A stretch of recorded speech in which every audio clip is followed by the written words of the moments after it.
Hello everyone, আসসালামু আলাইকুম। আশা করি সবাই ভালো আছেন। আজকে চলে এসেছি নতুন একটি ভিডিও নিয়ে। আজকে আমি ফুচকা বানাবো। তো ফুচকা বানানোর জন্য আমি এখানে ময়দা আর সুজি নিয়ে নিয়েছি। 2 কাপ পরিমাণ ময়দা, 2 কাপ পরিমাণ সুজি নিয়ে নিয়েছি। এরপরে এই দুটোকে খুব ভালোভাবে একসাথে মিশিয়ে নিয়েছি। এরপরে আমি এর মধ্যে দিয়ে দিচ্ছি স্বাদ মতো লবণ।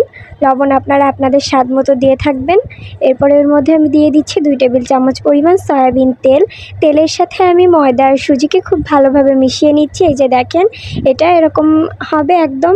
এরপরে আমি এর মধ্যে সামান্য পরিমাণে পানি দিয়ে খুব টাইট একটা ডো তৈরি করে নিব। এরপরে ডোটাকে আমি ঢাকা দিয়ে রেখে দেবো 1 ঘন্টার জন্য। 1 ঘন্টা পরে যে দেখেন, আমি ডোটাকে খণ্ড খণ্ড করে নিয়েছি। এরপর এটা দিয়ে পাতলা একটা রুটি বেলে নিয়েছি।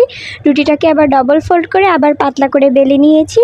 এইবার আমি একটা কাটারের সাহায্যে ফুচকাগুলোকে গোল গোল করে কেটে নিয়েছি। এবার একটা কড়াইতে খুব ভালোভাবে তেল গরম করে এর মধ্যে ফুচকাগুলো দিয়ে দিলাম। এই যে দেখেন, ফুচকাগুলো একদম পারফেক্টলি ফুলে উঠেছে। এবার নামিয়ে নিলে হয়ে যাবে।